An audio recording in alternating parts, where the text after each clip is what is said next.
Welcome to You Know His Name, a 007 podcast. I'm your host, Tony Artiga, and I'm joined once again by my illustrious colleagues, John Morgan and Rick Rodriguez. How you doing, fellas? Hello. Hello. Illustrious. I like the sound of that. Illustrious. It's paying us a lot more credit than maybe what's due, but I like the sound. We're illustrated. We deserve all the credit. You know, I'm on an all-time high, John, and I want to share that with you guys. Well, nobody does it better, Tony. Nobody does it better, but you know, it's also No Time to Die. So ow, my golden eye. Well, let me give you a prescription from Russia with Love. All right. In case they don't know the subject of today's episode, we're going to talk about the title songs from the James Bond series. How they for your ears only.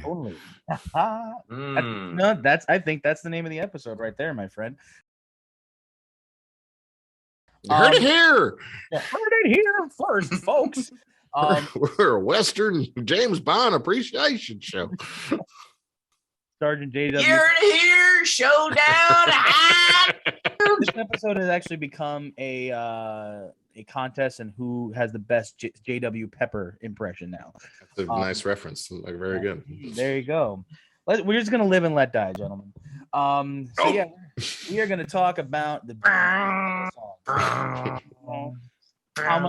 how much we enjoy them, as John just so wonderfully demonstrated, how they've evolved, how they've become a staple of the James Bond canon. Mm-hmm. Yes, it's part of the formula, but man, this playlist of, for lack of a better word, this pantheon of great title songs has given us some bangers, some not so great, but we're going to talk about all of it here. And let me can I say this? It's kind of actually rather surprising how many of the songs from the title songs from Bond are just casual radio play. Yeah. You know, like These growing up. days. And I know when I was growing up, it would be like nobody does. And like that's the 90s. I'm a kid. You know what I mean? Like, yeah. How many escapable after it came out? It would sort of how many of them in the series are like that? Where it's just, that's just a classic song. Yeah. Mom, Dad, what's that from? Oh, well, that's from a James Bond.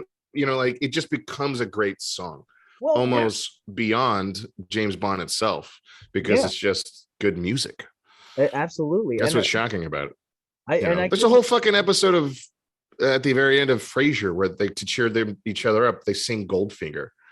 Oh, you know what I mean? Like that's just iconic. That's really great. Like it just goes to show you.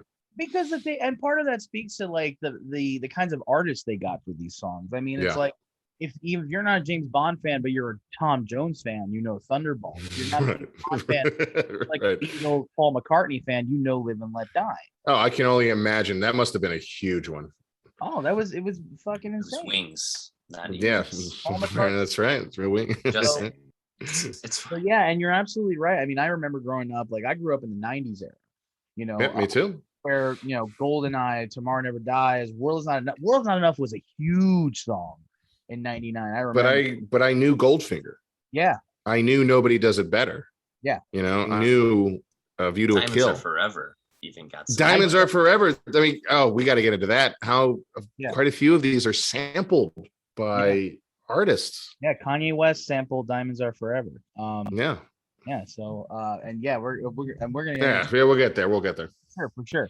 And you can see how excited we are because we're kind of jumping ahead. But you know what? We're gonna start off with the classic theme. You know that kind of set the standard for one that and only by Monty Norman and John Barry, who really gave the orchestration some oomph. We've talked about that debate, have we not?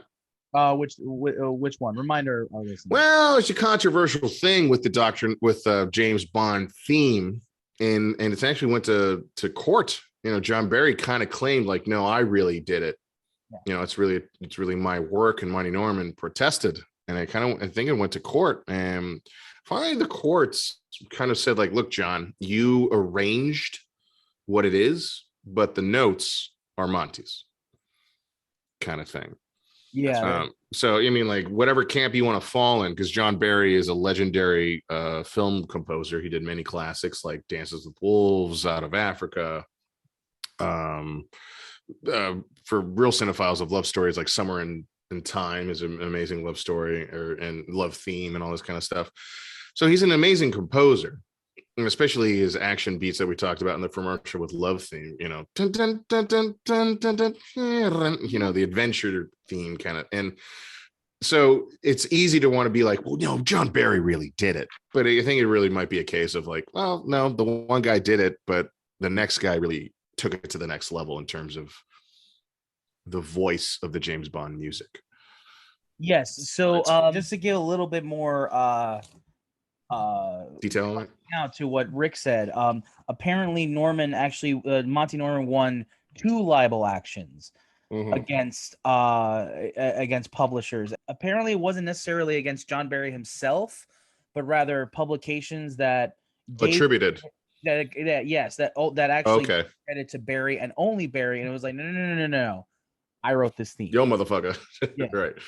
But yeah, it was actually against 2 publications, most recently in 2001, so 20 years ago at this point, that claimed that John Barry had sole credit and not Monty Norman. But John Barry reused that theme in the From Russia with Love. Well, I think he arranged it like you can have the composer that writes it for sure, but the arranger like literally, come in here, the beat, the tempo, whatever the fuck. John Barry is a big key contributor to that. So yeah, just to give our listeners a little bit more of a background onto what Rick was talking about. Apparently, he won 2 libel cases, not against John Barry himself, but 2 publications, most recently in 2001, that claimed that John Barry had the sole credit for the theme, and when that wasn't the case. Monty Norman did have, a part in that.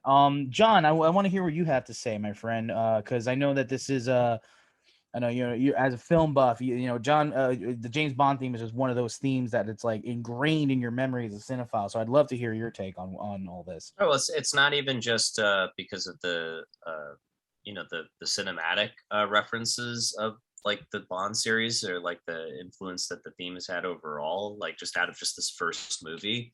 But I think it's really a well-informed and like sets a trend for what would kind of follow with all the other scores. For like borrowing the trends for what's going on in music at the time and being a very like culturally like up to date and hip theme, whatever it is they're going to dish out there to like get the audience involved. Like it's always like informed by like what came before it. And I think it also is a matter for the composers for every single movie that followed to maintain a balance between like what's popular and also trying to cut the edge a little and push a little further and try something different, compared to what they did the last time. But always be Bond. Yeah, and just try and maintain that style and that charisma that the series is known for, and like setting those principles just off the bat with the theme. Was informed very much by a lot of American rock music, which you can tell obviously in the twangy guitar, which I think its primary influence comes from folks like Link Wray and a lot of Dwayne Reed, not Dwayne Reed, Jesus Christ, what's his name? Dwayne, God damn it, he was a guitarist. He did the Peter Gunn guitar stuff. Well, that's actually what I was going to mention was the Peter Gunn. There we go. All right. Yeah. From the television show. Lalo Schifrin. Yeah. And Lalo Schifrin. He was a major influence. And the Peter Gunn TV theme was actually by Henry Mancini. And I think he's the guy who played the guitar line. Yeah. Oh, sure. He's the twangy American guitar sound of the late 50s was a major influence, obviously, rolling into the early 60s. And you hear a lot of that in folks like Link Wray and the like. I don't really have a long list of influences here because I didn't want to harp on it too long. But the horns and the lounge theme, Dwayne Eddy, yeah, that's who I thought you were going to mention. The horns and the lounge like music that sets a lot of the precedents for like the style that comes later on in the rest of the sort of Sean Connery brand, especially definitely takes a lot of inspiration from, like I said, the Peter Gunn theme, which ran from 58 to 61 just before the movie comes out. So you're seeing a lot of that influence from like American TV, American pop culture, and not just what's going on in England, but definitely there being kind of like a cross pollination and just saying like, all right, this is what's hip. People love American guitars. They love lounge music, and we got to make sure that this guy's just is cool. So we're gonna meld all those together into this one song. Yeah, it's cool. It's almost like what you think of when it's like you think of, let's say, the film noir or the genre, or it's like you think of a film noir and it's like the sax, it's like or the trumpet, there's like the shows like Naked City. Well, it's like that's the sound of despair, and there's 1,000 tales in the city, and it's like James, from Peter Gunn, those kind of detective stories. Hey, that'd be cool, and or when it's going, like we talked about with Doc, or at least with this listeners over here when we talk about Dr. No. It's like detective stuff is really very important to the first couple of movies. Yeah. So that sound is in there, but through that, it becomes something else where, through Bond's music into Mission Impossible, also by Lalo Schifrin, it's like you hear, you go to a spy movie, it's like, well, you better have that spy sound. Yeah. Like even to now, I mean, I know it's a few years ago, but like, the Bourne films, like dun, dun, dun, dun, dun, dun, dun, dun, dun, dun, dun. They don't sound like Bond, but they have that feel to it. They have that. It's a spy movie, exactly, right? Something's happening. So it's like it creates the sound of the genre, like, and so that's why I brought up the film noir reference, where it's like, what does a film noir sound like?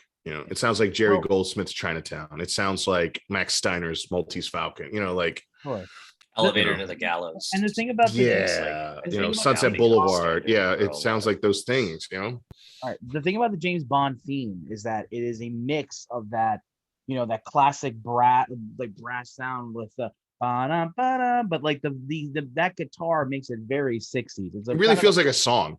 Yeah, exactly. Without lyrics. A very perfect blend of, at the time, contemporary instrumental and classic.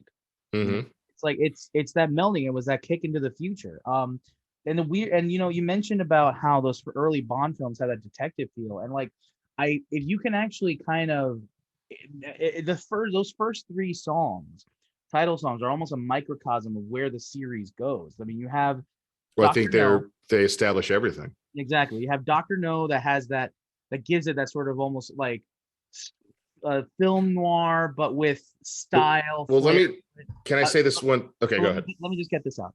So yeah, that's that film noir with style, kind of flair. From Russia with Love adds that sense of romance and mystery with the da da da da da da da da.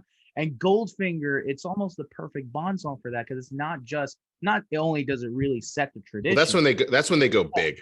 That's when they go big, where it's like it's easy to forget. Goldfinger is a big song. It's a huge. That Shirley Bassey voice, just Goldfinger. Let's not skip over From Russia with Love. Absolutely not. No. Let's head back. Hold on. I'm not skipping over anything. I'm just making a point about the overall. You're being an asshole. I wasn't being an asshole, Rick. Relax. It's about the overarching, through line of those three songs, about how they each kind of up the ante and also give the audience a sense of where the series evolves into. You know what I mean? And absolutely. But just to take it back, like Dr. No, its opening is very much like little numbers, cues, it's about codes and little dots and stuff. And then it goes, ba-da, ba-da, boom, here we go. Here's your fucking theme. People must have lost their minds. Like, that rocks. What is that? Is that our theme? That is killer. And then it just goes and evolves into basically very tongue-in-cheek. Underestimate the power of the French horn. Yeah, yeah, like, and it goes. That's the thing. That's like the primary, like that's the secret weapon for a lot of composers, and like you hear it in this one. It's like as soon as that theme wails up, it goes. Like, what do you think that is? It's a French horn, the most badass fucking instrument of all time. Underrated, right? It's a Valkyrie instrument. But then it slowly goes into the little Jamaican music. It's establishing all your sounds, your environment, and then it goes into three blind mice, three. So it's like, oh. what is that about? And of course, you're going to find out it's about your fucking killers. Yeah. You know, And that's at the the beginning vocal of the story. single of the album. That's a very musical idea. It's a very musical idea, almost chorus-like. It's like hero theme, Yeah. setting theme, and establishing now the opening And of what's about to happen. And that they never do that again, but it shows that the series already was in a musical mind of like, we want a voice, a song or musical like voice for every movie. well, And they want to set a trend. and Right. they kind of do it in reverse in From Russia with Love, where it's like, you know, Right. they start like ba-da-da-da-dum, ba-da-da-da-dum, ba-da-da-da-dum, ba-da-da-dum. Yeah. Well, now Barry's in charge. Okay, so Monty Norman is the one credited for the first one. Yeah. I don't know what the story is with that or why he didn't continue with the next ones. But John Barry takes over. Probably because they're walking away with his fucking babies and giving John Barry all the credit. I wonder if John Barry, though, as an arranger, was just really smart or something. Just they realized he's the guy, No, this is Yeah. the thing or with maybe Monty- easier to work with and smart. I don't know. I'm Had more speculating. ideas. Right. Just had more And- ideas. I mean, Jesus Christ, they say the work in From Russia is impeccable. I mean, it's everything. And right, the second one From Russia just begins, Tony, with a blast. You know, they just shown, you know, as we've talked about in From Russia, the goofy, Bushwood Country Club Russia training facility, Spectre training facility, and it just pounds you with those drums and the horns, and then goes into that lovely balletic,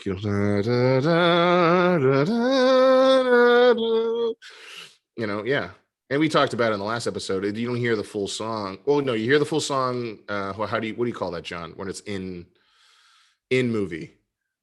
You hear it on the Diegetic radio. music. What? Diegetic. It's You hear diegetic sound. You hear it diegetically, and then you hear it at the very Playing on a end. radio, right? When Right, they're right, on a yeah. gondola. Yeah, he's with his. Before he gets the mission.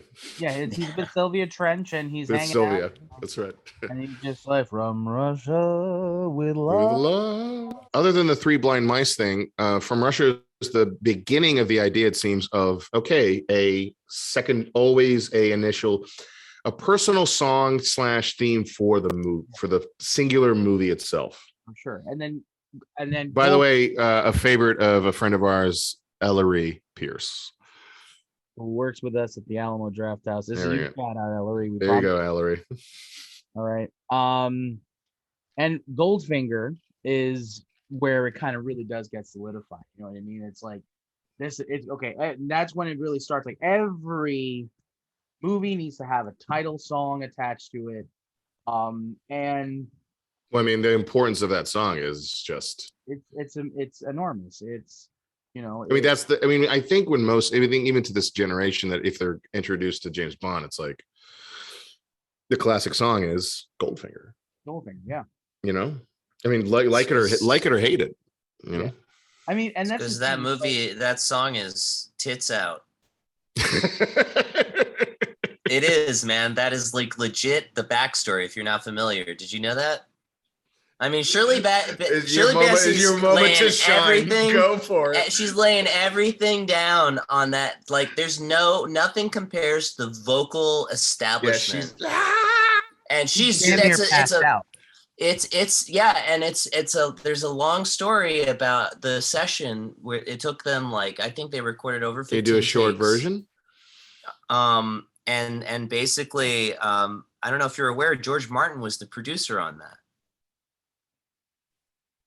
And it was not the only time he would work in the Bond series, of course. No. And so I did not know he that. produced the session with Shirley Bassey, and of course, which is why you hear the George Martin style bongos towards the end of fucking Goldfinger.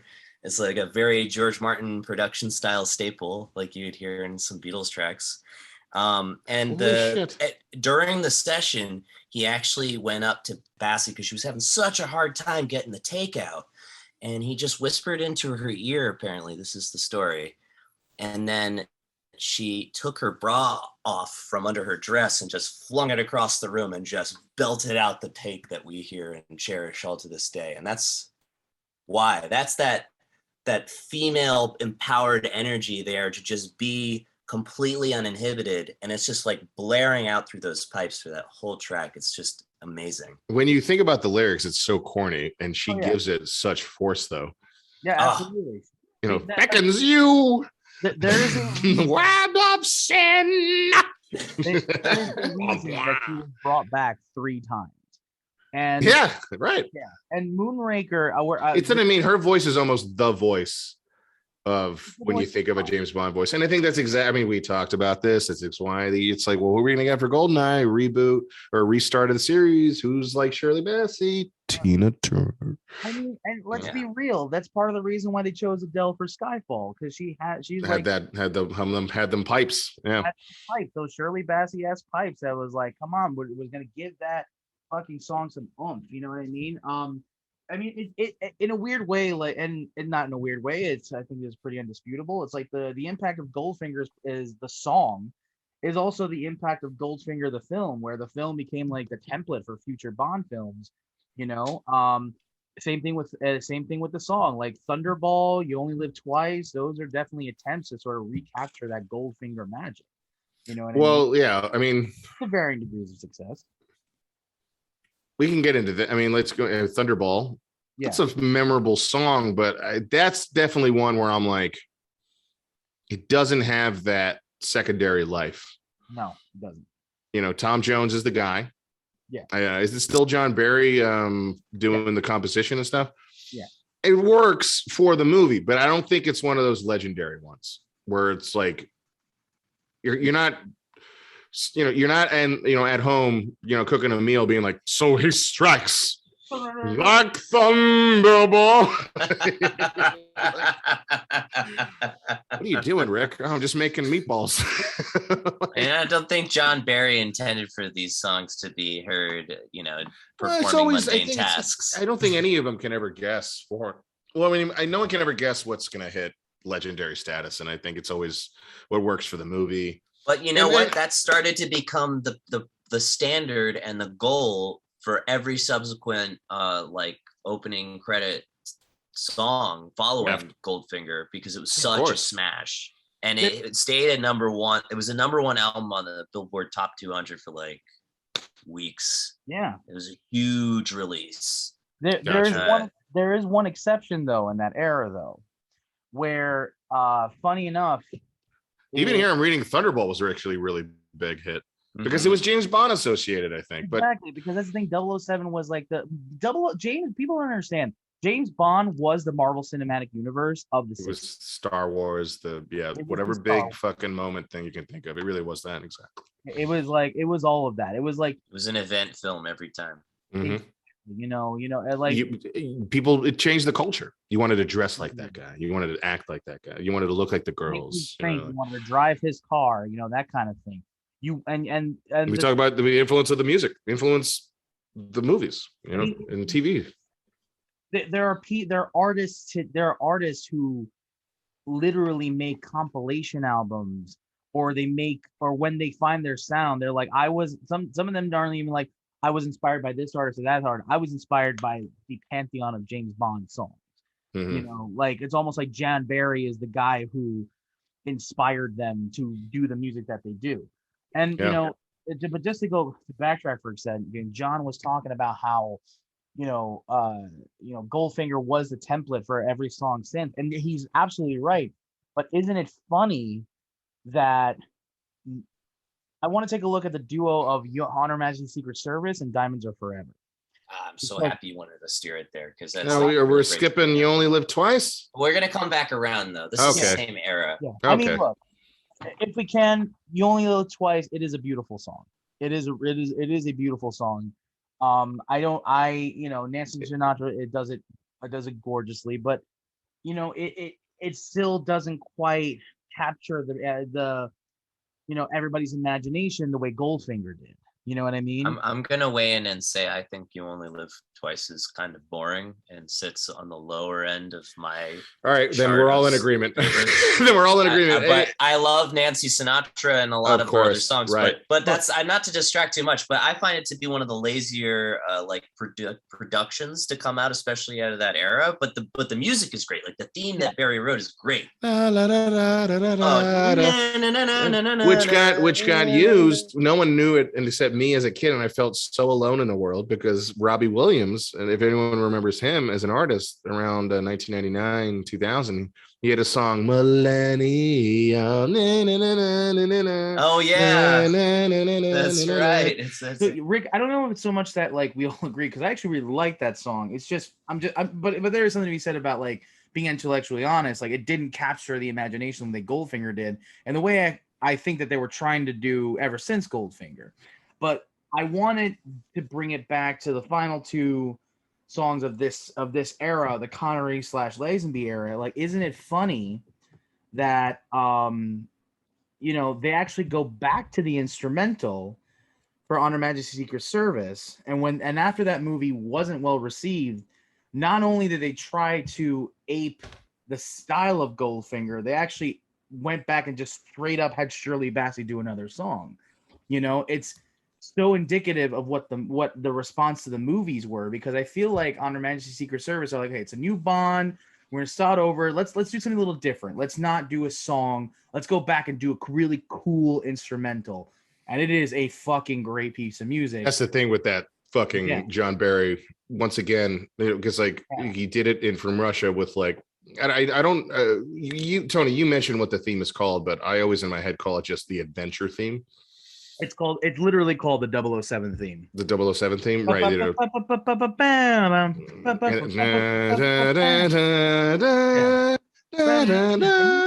And he created a new thing that is just this fucking rocking, ding ding ding. So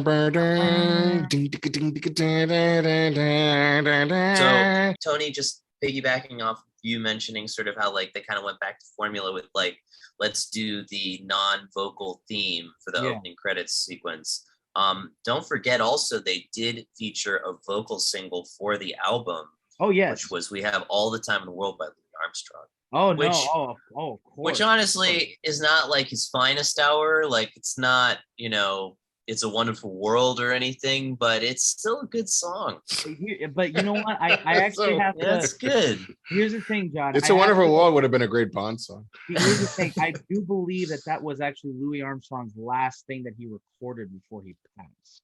It's a good song. I do really like it, and it's great on its own. Yeah. It's not like his best, but it's still really great, and like the song itself is very well written. So it's a cool little album, with a bunch of cool themes on it. That whole soundtrack. I mean, the thing is, they use that motif though. We Have All the Time in the World motif in the score, and it's used beautifully. Like, it's absolutely gorgeous. You only live twice. No, wrong one. Oh, you're right. I'm sorry. Have all the time in the world. Time enough for us. I love. That's a great song. Louis Armstrong doing "You Only Live Twice" would have been fucking cool. I think that song is not as remembered because the movie is not as seen as the big ones. No, and that's the sorry, thing. you go ahead. Yeah, thank you, sir. No, that's the thing that's so crazy about those two. That when you look at those two title songs back to back, it is very indicative of what they did with the movies. It's like try to go do something a little bit different. Hey, it's a new Bond. We're gonna try some new stuff.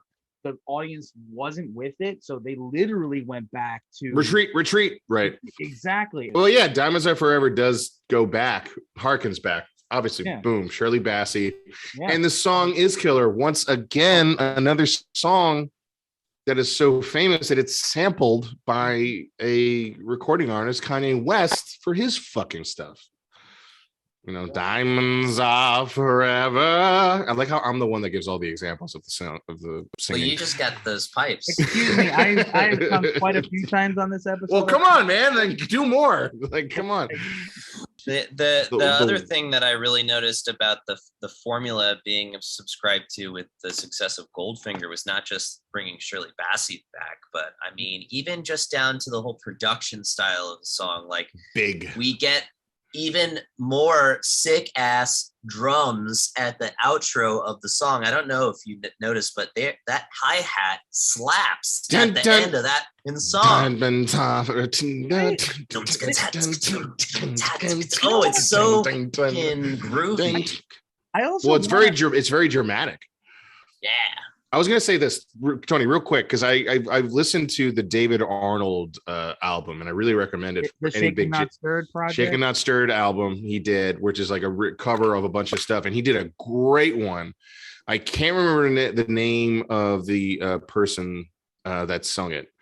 The voice sounds female, but it's actually a male. I don't know how they identify. Forgive me for that. But the voice is fantastic and they nail it.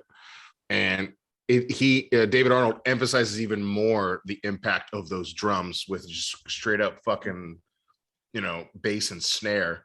Well, and it just makes me think like, wow, what a Bond movie that like dealt with diamond mines. Like I think what I heard the book does deal with, blood diamonds and stuff, and like that kind of drama to it. And like in my head, I was picturing the credits with like a diamond and blood drips down and it drops on a silhouette of a woman. It's just like, oh yeah, diamonds for you buy diamonds for your wife or partner for sex, and it's just like, oh, that would have been so politically awesome and exciting. Yeah, oh, absolutely. That's a tangent. Forgive me. Like the uncut gems version of a James Bond or the blood diamond version of James Bond, sure. Where it's like he's like he goes off the res and he actually helps people in a diamond mine or something. Anyway. Sure. No. But yeah, diamonds are forever. John's point is succinct: is that Diamonds Are Forever, though a crappy movie that we'll talk about, that is, I think, one of the classic James Bond songs. And it's also one of the more low key influential. I mean, look. Right. Side note. That Shaken and Stirred album, that's the reason David Arnold got the job as the composer of the Bond films from 1997 to 2008.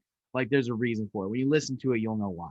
Yeah. But also, Diamonds Are Forever, I think, is one of those low-key influential, because when you really look at some of the later songs that, they say, oh, we were inspired by Goldfinger, there is something about the fact that, Skyfall, for example, like, when you look at Goldfinger, that opens big. Bum, bum, bum, bum, bum, bum, bum. Diamonds Are Forever, not so much. It builds. It's like da da da da da da da da. It's romantic. It's romantic. It's romantic. It's more not romantic. I would argue it's more like mysterious and sexy, but it starts out like but Tony, there's a menacing to it. Yeah. Huh? Yeah. Diamonds are forever. They're all I need, and it's like it builds. I only need love. Yeah, Skyfall, though, I think like you're trying to draw the distinction, kind of borrows that same sort of formula and that dynamic where it starts very subtly and out of nothing. And for sure, I would argue that I see it becomes operatic. Diamonds Are Forever almost more so than Goldfinger in some of these songs. That take their cue from Shirley Bassey. You know what I mean? Goldfinger, in a way, is kind of it's kind of camp. Yeah. And I think in a great way. I say that. In a great way. Camp is not a bad thing. Camp. Yeah. Get on board. I know the newer Craig movies are really stoic and like very I said, those are war movies, but yeah, these are tongue-in-cheek they're a adventure different brand, stories. but these other themes, they're for a different time, a different era, and a different style. Tongue-in-cheek to camp, right? Sure. But that brings the Connery era to a close. I'll just with that significant sound, and then here we are. Yeah. And I do think that this does signify, I don't want to say a shift, but definitely a kind of like slight change up. But this artist, I still think, and maybe it's a wrong thing to think retrospectively, because I don't know what the reaction was at the time. But to me, it sounds very Bond, and yet at the time must have sounded very new. And that is definitely, of course, Live and Let Die. I mean, come on, man. I mean, I think that was the first song where they were like, okay, let's not be afraid to go contemporary with it. You know what I mean? Because that's funny you mentioned that, because that's the era when, and we can talk about this when we get to Live and Let Die, but like the Bond movies, in my opinion, stopped being influential and started being influenced by what was around them. Yeah. That being said, because that's a whole nother subtopic. But that's the thing. I think it does relate to it because I think that is indicative in the song. You know what I mean? But the song kicks fucking ass. Well, I feel like Live and Let Die was still at that cusp where it was like it was influencing and influenced by, like I mean. Yeah, I think that's an exciting era. I think this is an exciting era for Bond songs, frankly. For sure. But I think that goes that same logic applies to all of them. Like I was saying with the Dr. No theme from the start, it's like it's pulling all its influences from the things going on in music at the time, and it's trying to set a new standard for not just what's going to happen for the franchise, but movies in general. Right. But by the time you get to Live and Let Die, there's a sound the audience knows as Bond. And then, but once it gets into the Moore era, it's more, I would say, Roger Moore era. Roger Moore era, a little bit more on the reactionary side of, okay, we know our voice, so how do we include what's happening into what we feel is a Bond thing? Because, like, to its credit, let's talk about it. The Roger Moore era never does disco. No, they don't do you know what I mean? Like, so they were smart enough to know, like, okay, disco is not Bond, period. Yeah. You know what I mean? So they understand what Bond is, but they're still looking to okay, what's the thing? What's happening, baby? It sounds so fucking stupid, but their reaction was really to the emergence of pop music and rock and roll. I mean, you look at the Roger Moore era movies, it's like, boom, what's it that matter to you? Yeah, it's like Live and Let Die. You gotta do it well. You gotta give him a better hand. I really love the Guns N' Roses cover. Oh, it rocks! Yeah. I love. Also, footnote: this song is by Paul McCartney and Wings, and produced by George Martin. Again, back. I believe did the score too. Yes, he did. Yeah, and that's the thing. But the thing is, like in the score, there was a little bit of that disco influence in Spy Who Loves Me. Oh, you're right. And yeah, that's true. That, like that, but it's not over. It's not overt. It's not like. No. I mean, it doesn't feel out of place. It's not like the Friday the 13th Part 3 where it's like like it's like meant to be played in clubs, and shit, Yeah. Something. Well, okay. So, but that being said, Live and Let Die is, like we said, like it's the signature of a new era, and yet it does sound very much like James Bond, and I think that's actually, in my opinion, one of the top songs. I mean, yeah, it's a stadium favorite. You know what I mean? Like, and another one where it's like people were like, "Fucking, I love that song, Live and Let Die." It's a James Bond song. What? Like, especially after Guns N' Roses, when Guns N' Roses covered it, because for our era, yeah, for our era, Guns N' Roses, it does not eclipse the Paul McCartney original, but it was a popular enough cover that it wasn't unheard of. That's that voice of his. When you were young and your heart was an open book. Just to say live. Right. The less said about Man with the Golden Gun by Lulu, the better. Holy shit. I don't mind that one, actually. Hate it. Go for it. Both of you tackle it. I've said my piece. I think. Look, I know we wanted to cut this open later, but there's so little to be said about the song because of just how lazy I feel like it is in the production, and it's like after a really long run of successes. Mm-hmm. And it was inevitable for there to be a crash on the flight path for this series. And I think this is like the first real like place in the series where like the song actually really falters. And compared to, and we'll mention more of these songs later, the one that I think it was up against at the time, back in '74, which is Alice Cooper had done a bid for The Man with the Golden Gun, which later ended up on his album Muscle of Love. And that is a much better song than what they went with. But I think the producers, thought that it was too much of a image risk for what they had sort of catapulted off with. That's so funny because. I'm sorry, John. No, it was a risk regardless. Because it's funny because I don't think they were ready to. They weren't too keen on trying to sign a band.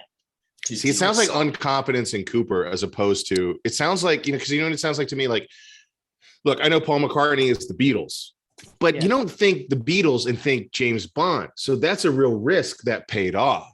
Yeah. And so it's like, well, what about Alice Cooper? Well, but when you think about the Beatles, you think about England. Yeah. And when you think about Alice Cooper, you think about cross-dressing, Satan, fire, all these things that don't. That's really funny because I think of that when I think of the Beatles. Fuck you. We're moving the fuck on. Jesus Christ. We're moving the fuck on. Because so Sergeant Pepper's Lonely Hearts. All I wanted to say is if you don't like the Man with the Golden Gun theme, I just want to encourage our listeners to seek out the Alice Cooper bid for the song. I do actually think it's much better than the Lulu pitch that ultimately the producers went with. It should have been picked. I mean, listen, I think so. If we can reference the fucking what we said about the Eric Serra score on GoldenEye, we could record a fucking the stone being thrown down a hallway, and it'll be a better song than Lulu. I just don't think there's anything that interesting about the Lulu song, like the production, the structure, the dynamicism. The Man with the Golden Gun. Right. You know what? I agree with that.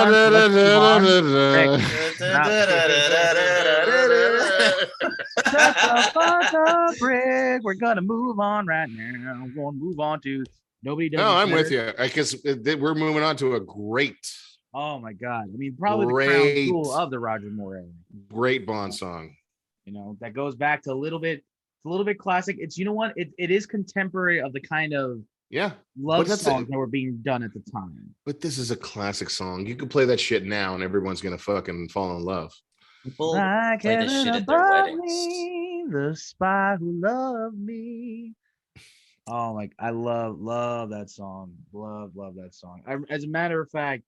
Nobody Does It Better is we get our sign off from this show from this fucking song. It's amazing. I mean, go ahead, John. Sorry, you go ahead. Well, I was just going to quickly say, the title, because there was a moment in the series where it was like, is Bond still going to make it? And they gave everything they could to this movie to make it big again, to make it exciting, and it totally paid off. And it's an exceptional movie. I've endlessly ad nauseum brought it up as a reference to an example of a great Bond epic, and the song amplifies that with it's a very arrogant title to a song, but it totally fucking nails it because it's just like Nobody Does It Better, and it's like what a cool title. Carly Simon, who is great, and singing this thing that it's like utterly romantic, utterly it just gets you going. Like it's got, Tony, you're right. Like it's got that 70s feel to it, but it's a great love song. It's a beautiful love song. It's gorgeous. And it's not like romantic in the sense of like some heartbreaking thing. It's more celebratory of love.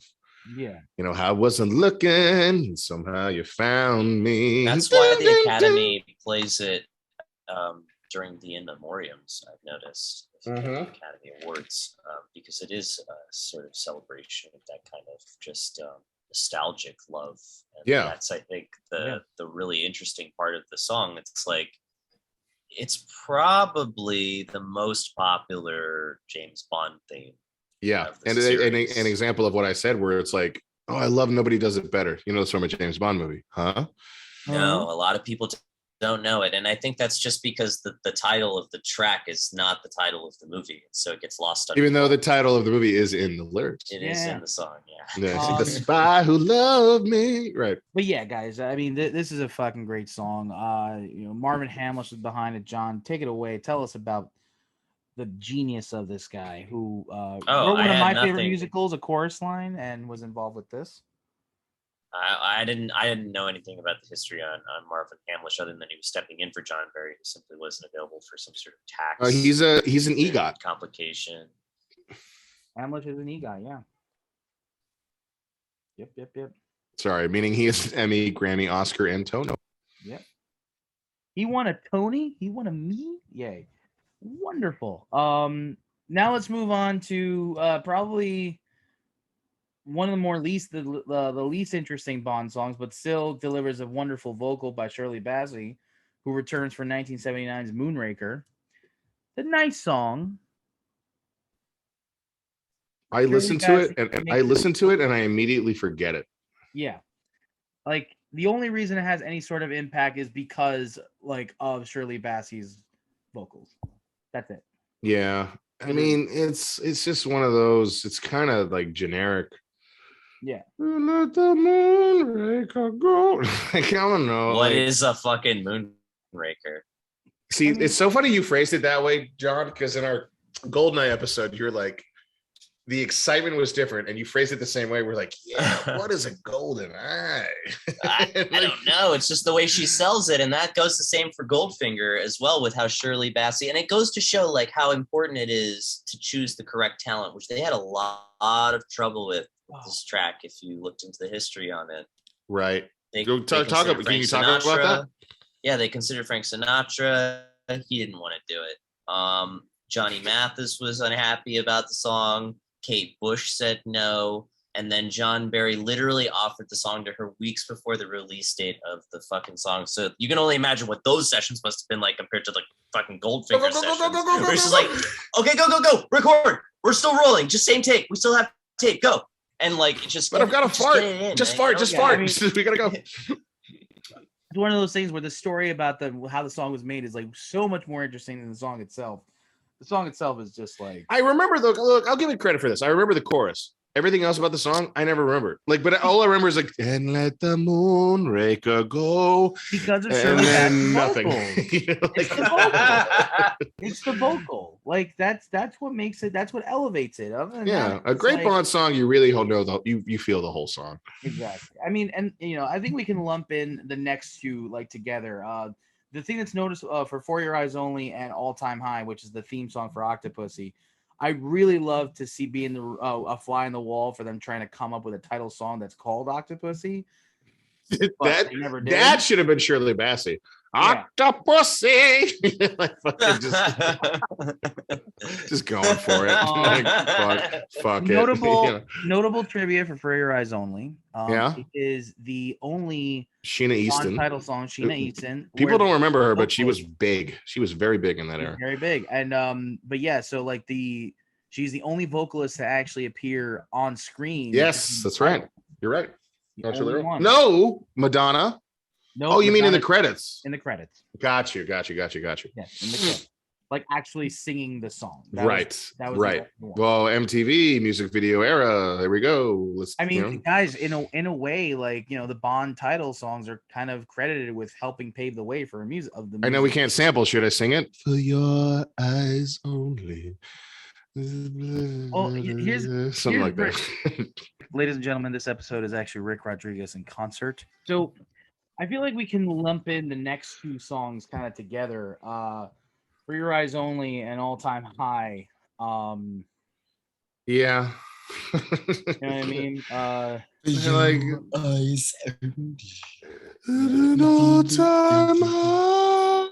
Yeah, they're kind of basic. They're very dated. I mean, it should be It's a great fucking word for it. Exactly.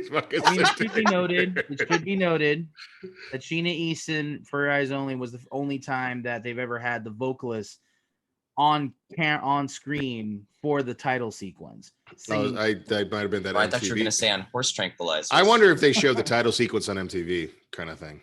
Maybe as part of as advert, promotional stuff. It's like the music video for Your Eyes Only. And I also wish that I had been on Fly on the Wall for them figuring out. It's like maybe let's not do a song called Octopussy. I think we're gonna have to go a different route for this one. Cowards. You would think, but there's still a song on the album that's called "That's My Little Octopussy." He's not wrong. Fucking God. I know. I know he's right. Well, I think people back then, it's not quite as like sniffling as we are now. Like people hear the number 69, and I think in 1981 it was fine to say that number, but now it's like we're a bunch of perverts, so it's like You know, Very Beavis. Butthead. Yeah, exactly. Look, I mean, I think Wow. I think Even all, that is not current. It's really showing our age. the thing about All Time High is that I think it's actually arguable that it has more pop culture recognition as the song that Mark Wahlberg sings in Ted than it I don't does. even know. I don't even know what you're talking about. You've never seen Ted? Yeah, but I don't know what you're talking about. The song. Okay, Song from Octopussy. Yeah, He sings that in that. So yeah, so that brings us to, I mean, probably one of the biggest smash hits of the Bond era, especially of Roger Moore's era, just on the numbers. I mean, Duran Duran's "View to a Kill." The movie garbage, but the fucking song rules. There's a reason we kind of and it's got a lot of prestige as in I think it's Duran Duran's last song that they ever recorded. Is that true? Yeah, I think so. Yeah. Huh. I mean, and it's a big hit. Like you can find YouTube videos of like them now touring, and it's like stadiums packed, and they're just like, or wait, no, a view to it. I totally jumped the gun. Can I take that back? No, it's all good. It's all good. But it's the same thing. I'm telling the same story. It's like where they're just like view to a kill, and like everyone's just losing their fucking minds. Faces, faces, secret places, feel the chill. Night all covers me. We have a buddy of ours, Dylan, and he watched all the Bonds for research for a screenplay, and he got to View to a Kill's opening song, and he says it like it was like a shot of adrenaline. He was like, "Whoa, is this movie gonna rock? Like this movie's gonna fucking kick it." And then it's just about fucking horses. And he's like, "No, Dylan, the song lied to you." The song really did, man. But it is a great. But here we go. We're in a whole new era, 80s pop. Yeah. But it feels still like a Bond song. Yeah. It's a strange thing. Yeah. You know, it's not Goldfinger, but it has that vibe of, you know, I guess how do you define a Bond movie and or music? Is it about being adventurous? Is it about being sexy? Is it about mystery? You know, I think like the songs have to incorporate order that, whether it's a jazz genre song, a funk song, a disco, a ballad, or a pop synth, you know, it's got to have the ingredient of all the things you think of with Bond, good or bad, you know, of mystery, sex, adventure, heroism, love, danger, espionage, all that stuff, you know? Yeah. And actually View to a Kill has a little bit of that quality that Goldfinger has, that the song immediately after it tries to ape some of that energy. Oh, yeah, it's a good point. With a Living That's Daylight. a really good point. View to a Kill is a new kind of stepping stone. For sure. I'm not saying I don't think you're saying it's as strong as Goldfinger. No. Or maybe you are. But it is like, hey, that was big. Yeah. We gotta recreate that. Right. Yeah, for sure. No, absolutely. It's got a little bit of that energy where it's like influential, and they did it with Living Daylights, you know what I mean? Which there's a reason Rick confused the two just like a few moments ago. Yeah, like an asshole. John, what do you I think if I remember correctly, you're not the biggest fan of that View to a Kill. Oh, that's right.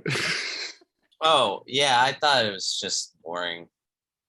And I feel that way about that whole kind of like end era to the Moore movies, like into the Dalton ones. Like I feel like that whole era in general, View to a Kill, Living Daylights, License to Kill, those are the songs that I kind of like. Even the song, even the music, really?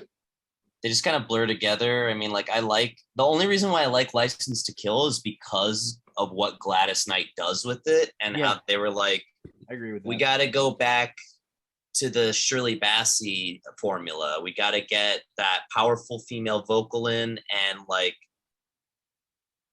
yeah, the song works, but I think like View to a Kill, Living Daylights, those fall on my like forgettable list, where like they're not bad, but I don't really remember them too well either. So. I like them. I let him go. They're not the ones that that was more your era though, growing up with Bond. Though, right? You asshole! Like, hey, old man, that that was your era, old time. Well, but then like when we come out, but you're of the not. 80s No, and I'm drop kidding. into You're not. the You're not Brosnan, wrong. You're not wrong. Once we drop into the Brosnans, that's where I entered with Goldeneye. Yeah, So that's a whole for different. sure. But I do section, remember. Let me put it this way, then. Like even though yes, I misconstrued the two songs as a brain fart, but like. Well, my point exactly. For those of you who don't know, he did a total head turn, arrogant. He's calling you old, Rick. He's calling you old. Son of a bitch. I old age. You can't handle it. You can't remember these bonds as well as you used to. No, I really do like these songs, and I really love Living Daylights. Like I think it's man, cheese as shit. Where it's like daylights, and then it's so fucking. But that movie is a lot of that movie's a lot of fun, and I think it fits it. And we're forgetting to mention something about Living Daylights. That it's a weird situation where there's actually a co-band, if you want to call it that, or something, where the Pretenders also contributed a song. Yeah, I don't think it's played till the end credits, but it's actually used thematically. It's like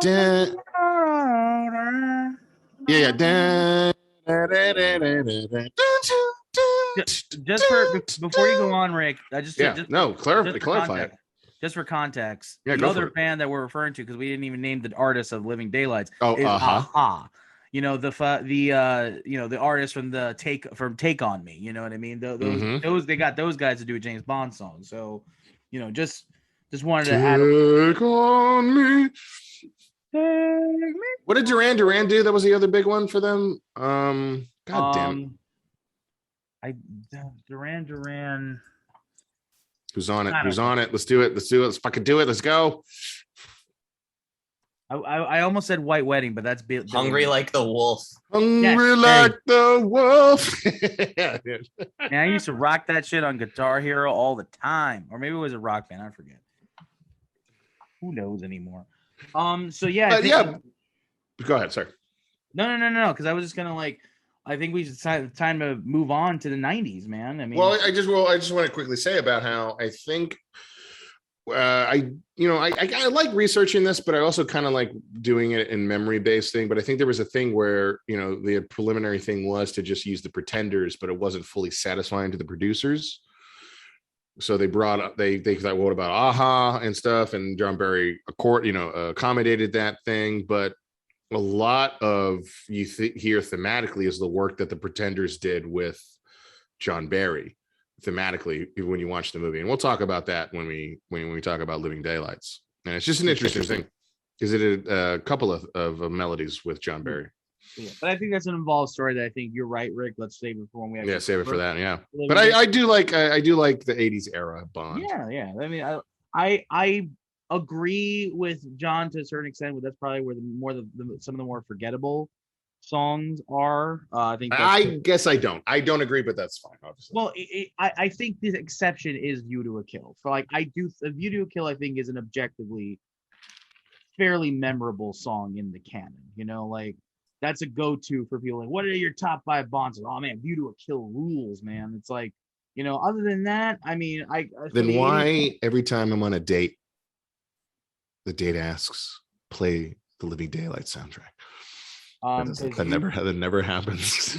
You're on a date with yourself. Because you date some women who have very specific feelings about the Bond films, and that's okay. No, my dates say play La Malagueña.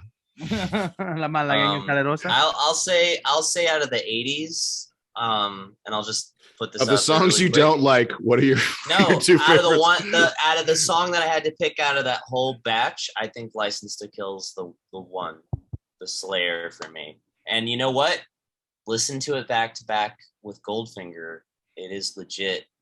It is a throwback, and the production style on it, and the vocals, and what they do to sort of add to that style, I think really kind of makes it transcend a bit, and make it this sort of generational chapter in the music, where it's again, pulling from the past, incorporating the style, and trying to push forward a little more with the standards for what's to come next. it was a short run with the Tim Dalton movies, but I still think that was a good track for that run anyway. I mean, and I License to Kill is up there for me too, and from the 80s. I think my problem with License to Kill is actually that it is so generic of James Bond. I think that is for my opinion, and I'm not trying to be disrespectful, but at the same time, go fuck yourself. Yeah.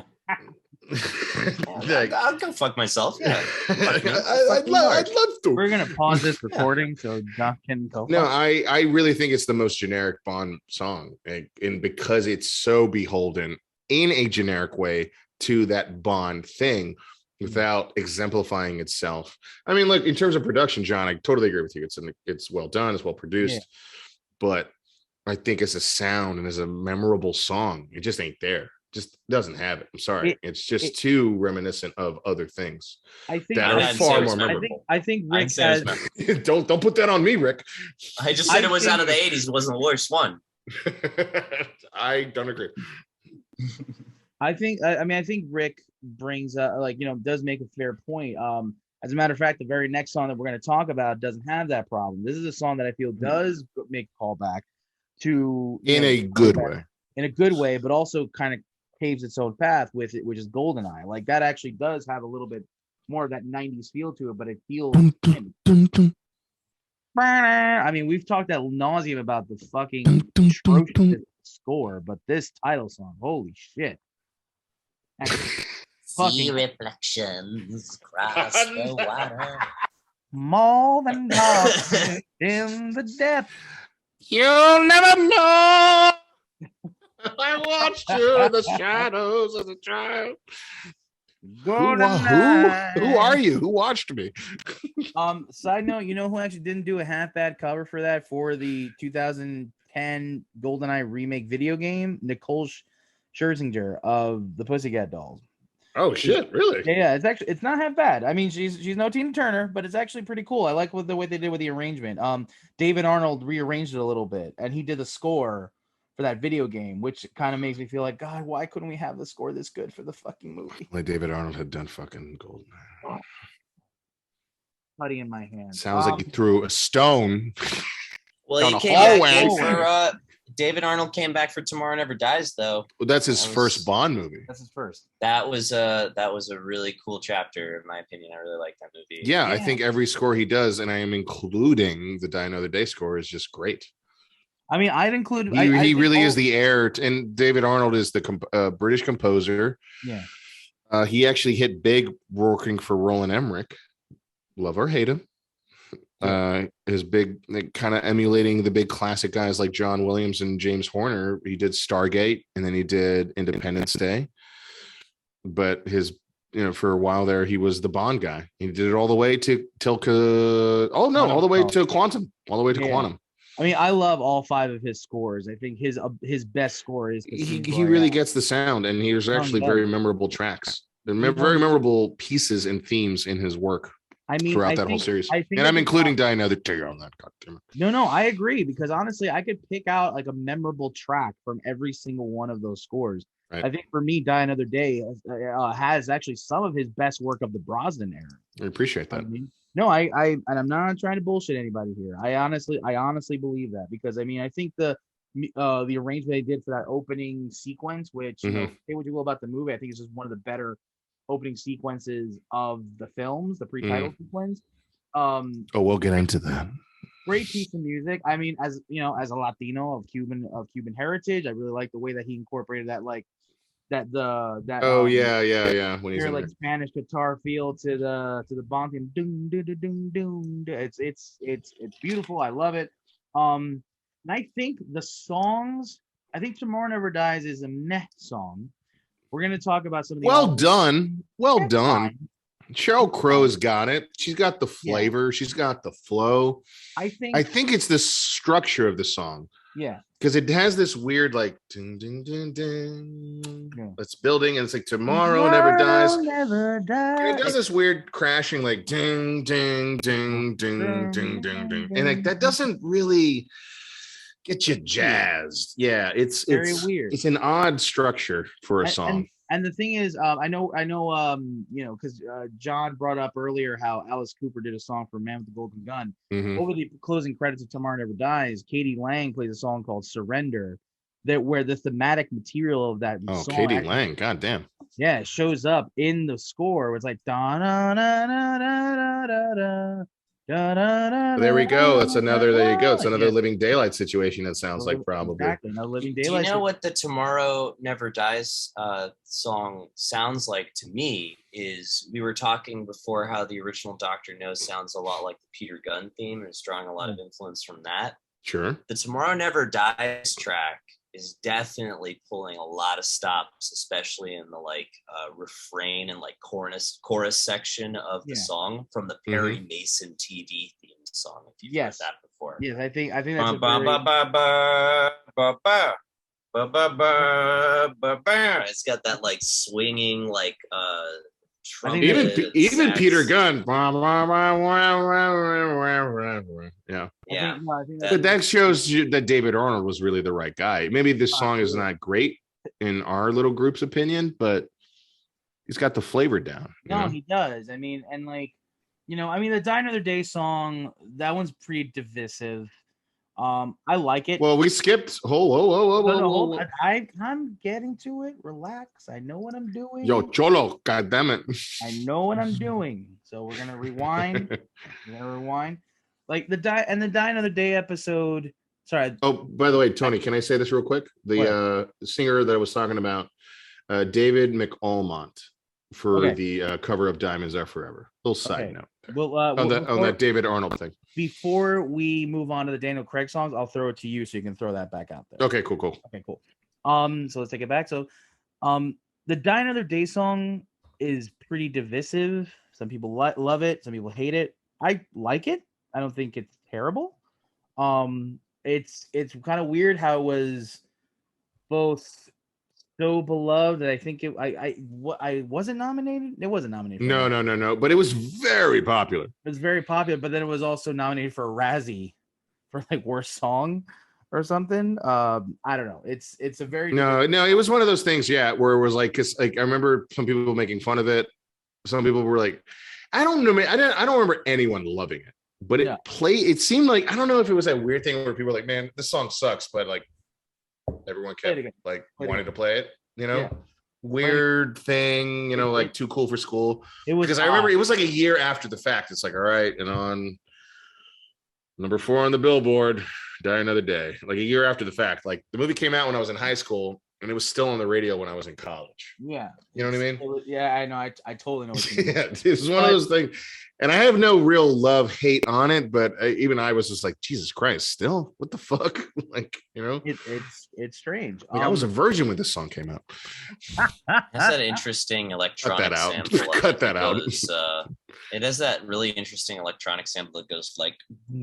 Oh, that whole thing. Yeah, like it's like, what do you want to call it? It's like suck out the sound and throw it back in, kind of the sound. Like tubular. But you're right. Our more astute listeners will know that we skipped over a song, but the reason I want to end with this song in terms of the Pierce Brosnan era is because I think this is the most underrated James Bond song of all time. It is a fucking banger. World Is Not Enough by Garbage is a phenomenal song and does not get talked about enough for how good of a fucking song it is. Totally agree, dude. Oh my God. I love that song. It has a great Bond sound to it. Yes. It has a great thematic quality about Bond.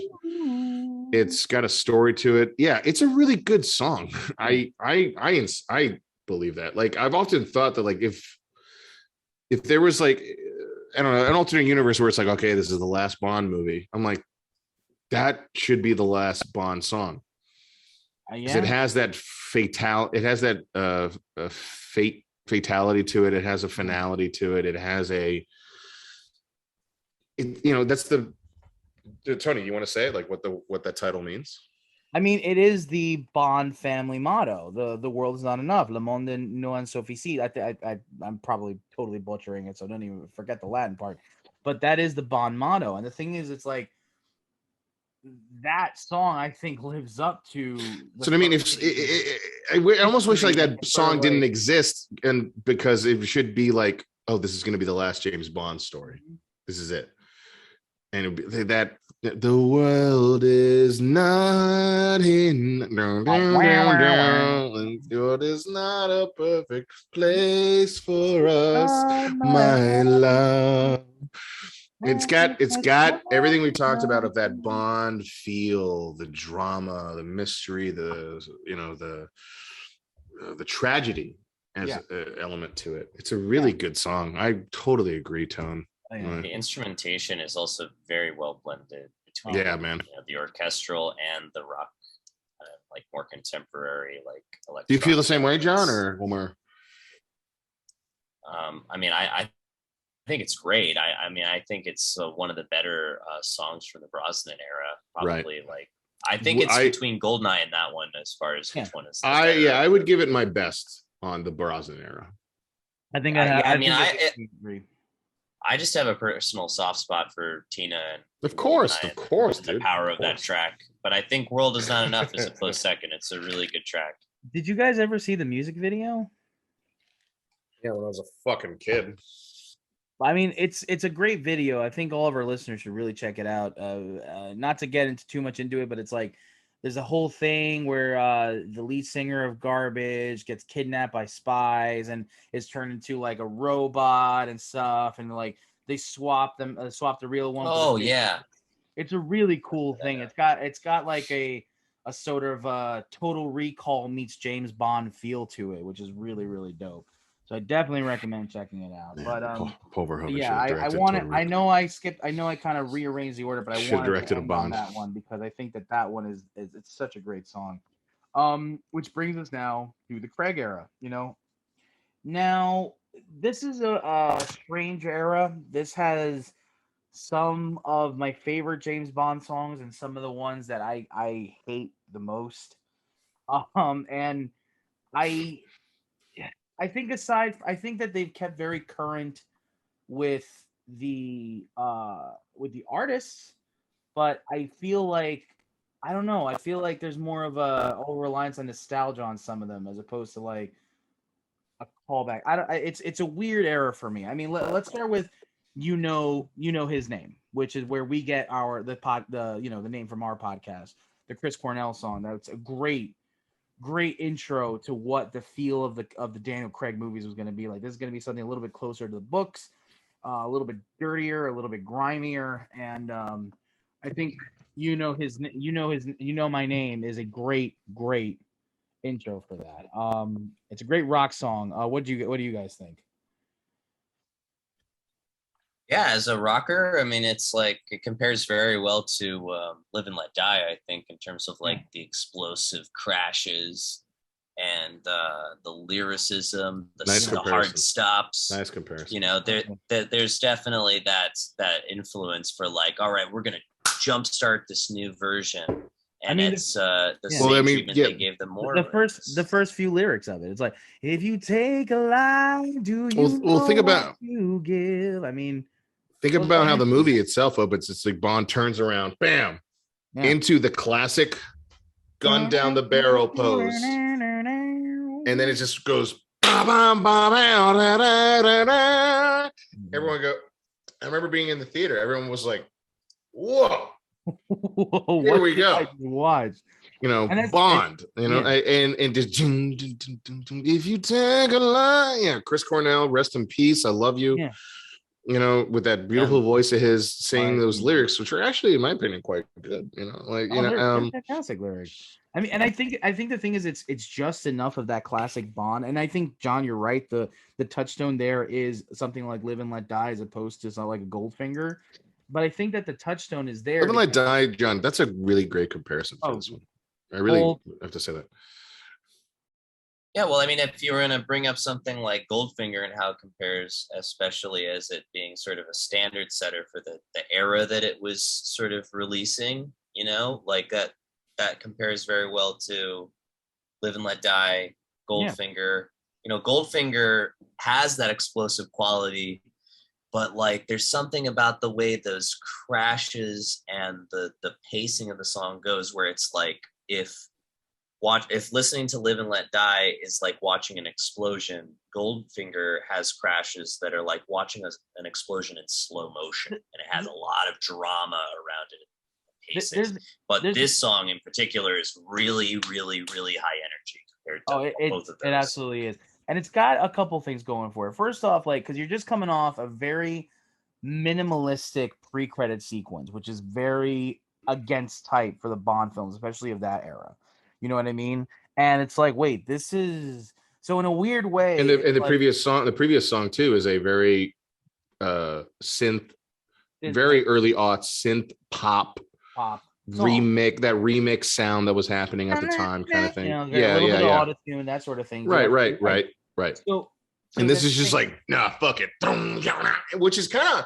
I think it's kind of exceptional, and I don't know if it would have happened if Chris Cornell had not started up Audioslave in late 2003. Yeah, kind of thing, because that sound is not at the sound of that era. If anything, if you look at it, like if they're going for like what's trendy, it should have been like, you know my name, that what was called emo kind of bullshit thing. Yeah, you know what I mean. But it would have been that.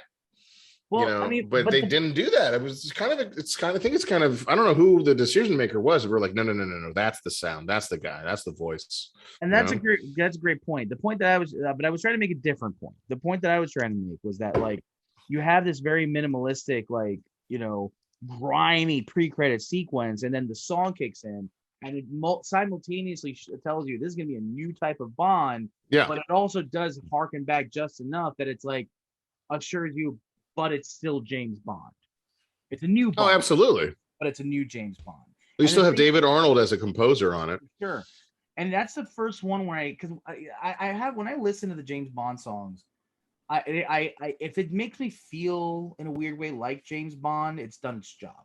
But the thing is, and they all tap into like different aspects of James Bond. It's like you have something like, Nobody Does It Better that taps into the romantic side of James Bond, or you have something like From Russia with Love and this more sexy side of James Bond. I think You Know My Name is the first one where it's like, no, I'm James Bond the badass, the James Bond who has no qualms about killing you. You know what I mean? Maybe not the first Bond theme to exude those ideas, but definitely the one to set the standard for this series. But it's got very lethal. For me, it's the first one that gives me that feeling. You know what I mean? But it's got that thing to me where it's what I talked about of like just accelerated. Sex, violence, adventure, like boom, being an awesome, and like here we go. We're on the roller. Here we go. We're on the story. We're on the roller coaster. Like we're going for it. Like it's got that kind of energy. It just starts off the movie fantastic. It does, because it's like the James Bond theme, the classic theme. It's the classy side of James Bond. The Honor Majesty Secret Service is the adventurer side of James Bond. And all. But if you know my name is the one where I'm like, okay, this is Bond, the badass, the Bond, the brawler, the brute, the fucking blunt instrument. We should mention in the movie, it's really actually the theme of the entire movie. Yeah. Because you don't hear the Bond theme until the very, very end. Oh my, listen. So essentially, David Arnold created a preliminary theme for Bond in that song that he plays throughout the film, like until it gets to the name. I'm gonna put a pin on this because I could wax philosophical about how brilliant that score is, and where we need to save it for the Casino Royale, because we could go down a rabbit hole, my friend. Of course. So, but you're absolutely right, and so that brings us to the unfortunate. Another way to die.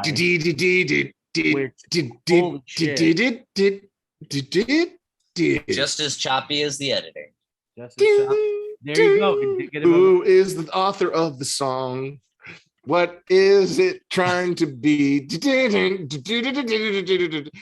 I got the thing. I don't know what the song is about. I got a phone call and I figured I would just write a song and pass it off as original. By the way, we're gonna get into it more once we actually like wrap up the Daniel Craig discussion, at least as far as the songs. It's the only era where the majority of the songs, the title is not Kind of the title suck. of the movie. Oh yeah, they're not part of it, right? No, they're not, because it's like I would Quantum argue they're Solace not that has- good. Huh? I would argue that this is the worst era of the Bond songs. I mean, maybe collectively, because I don't know if I'd go that far. Because the thing is, the Roger Moore era has like a lot of forgettable ones. It's got 2 bangers, but then there's a lot of like. I would say this about the Craig ones, the ones that I don't, they're pretentious. Yeah, no, I agree with you. This is there. the first era where I would give a Bond song that criticism. It's like, these are pretentious as shit. No, I definitely agree with that. I mean, because you look at Another Way to Die with Quantum of Solace. You look at Writings on the Wall with Spectre. I mean, I don't know, man. It just they don't work for me. Well, let's do Quantum of I don't Solace. like No Time to Die either. I'll throw that out there. I think that's Well, I fucking love that song, but we're Well, gonna before we get to I that, know a lot of people. you sons of like bitches, it. hold on. Another Way to Die, yeah. which is the Quantum of Solace song. This song, now, this is not a knock on Jack White, who I think is a great artist. Oh, he's a fantastic. This is not, or Alicia Keys. Or Alicia yeah, Keys. exactly. This is not a knock on Alicia Keys, who is a fucking phenomenal artist. Like, Yeah. I think the pairing, in theory, it's like, let's see what they do, but I don't know what happened. It just is a very, it just doesn't, it's two styles pounding against each other, and it doesn't create a cohesive whole. No. I mean, maybe they thought it worked. Maybe the producers thought it worked. But to me, when you hear it, it's one of the most unmemorable Bond songs.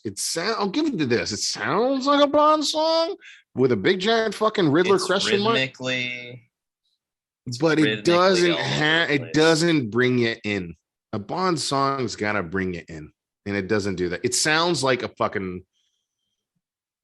programmed song. That's really what it sounds like. And that's really the sadness of it. It's like, it sounds like a computer came up with, well, if I put Jack White and Alicia Keys together, this is what it sounds like, right? And it's like, I guess. Like, but where's sounds the like an support? overmodulated electronic bass being thrown down a flight Yeah. of stairs to me. But Down a whatever. hallway. No, It stairs. echoed. The whole way down. I mean, I'd rather listen to the song than ever listen to a track. Or on its own. You know, and I mean, you're absolutely right, Rick. I have nothing to add to that. I mean, Writings on the Wall, that's another one where it's like it just builds up to nothing. It's like, we're gonna try to redo Skyfall, and then it just I get Writings on the Wall, though. I don't like Writings on the Wall, but I get Writings on the Wall. Another Way to Die, to me, it's like Quantum of Solace is not a fun movie. So why is your song trying to be fucking cool pop? Like, I see what you're saying. like it's not. So if anything, Writings on the Wall is more suited to Quantum of Solace than like you know what I mean? Like, it's Fair. Quantum of Solace is okay. Continuing. Why did they not follow up with like? You don't have to go rock like, You Know My Name. Yeah. But your story is a follow-up to Casino Royale. Yeah. So why not have a song that has that almost the same energy, maybe let's say a little bit slowed down and a little bit of pathos, because James is resolving issues from Casino Royale. But this one seems to have I think that's the end of the thing. It's like this song doesn't really have a relationship to the movie that it's attached to. No, You could literally The movie throw has an identity crisis. Yeah, you could literally throw Another Way to Die to any James Bond movie. I mean, it's It also doesn't really matter. And the thing is, there And was an that's sad. That sucks, You're right, because there was an opportunity to do like the angry James Bond song. Yeah. What is James Bond's mindset when he's pissed the fuck off? It's like, and the song could have. And I think this needed not a male and a female. And I'm not trying to be like, some virtue signal woke performance thing. Like this one needed to have the female, because it's like, let's say, at least artistically, I would have gone like, well, this is the ghost. This is the echo of Vespa. I mean, calling to James. And like, this is the voice he hears on his quest. He wants to avenge her. When he's drowning in the opening credits, right? That we need to add to that story, right? He's still in the water there. He has to emerge. That's who he's hearing. It's Vespa. You really have the storytelling in mind there, Rick. I appreciate that idea. You know, it's like Conan when he sees, oh my God, Valeria, in Conan 1. It's who he's fighting for at the end when she's killed. That's what this movie is. That's what it should be. So emphasize that in your fucking song. No, I agree. I think that's an excellent point. You actually gave me chills right there. But let's not talk. But we're done talking about. But anyway, yeah. Another Way to Die. I mean, let's talk Skyfall, which was holy shit. I mean, whoo, what a song. It's almost redundant because it got so much accolade, and they got an Oscar, got a Grammy, got a fucking Tony. Did he get a Tony? Probably got a Tony. I don't know. Got a Tony, got a Nickelodeon award, probably. I imagine. I don't know. Probably got everything, like Pulitzer. Like we're gonna give it to Razzie. Have the whole nine. You know what I mean? Yeah. I mean, I remember when it popped on the radio. I was like, yeah, they nailed it. Yeah, because it was. It just had that perfect sound. The perfect artist for it at the time. Yeah, it was. One of those things. Yeah. No, it was one of those things where it's like the minute you hear the opening note, like it's like it was so good. Let the sky fall when it falls.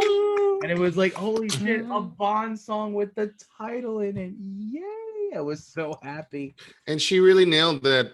In the tradition of the Shirley Bassey thing of giving the or Tina Turner giving what is basically a corny title. Yeah. Gravitas. She's like, in the sky fall. It's like Tina with like golden eye.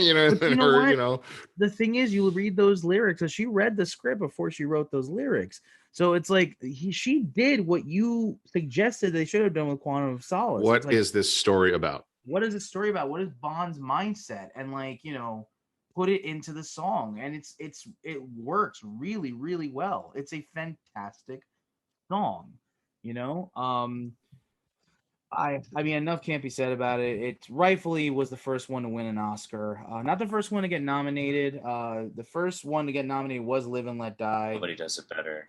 Nobody does it better. No, what? Okay, what the fuck won over Nobody Does It Better? Oh, it was that song.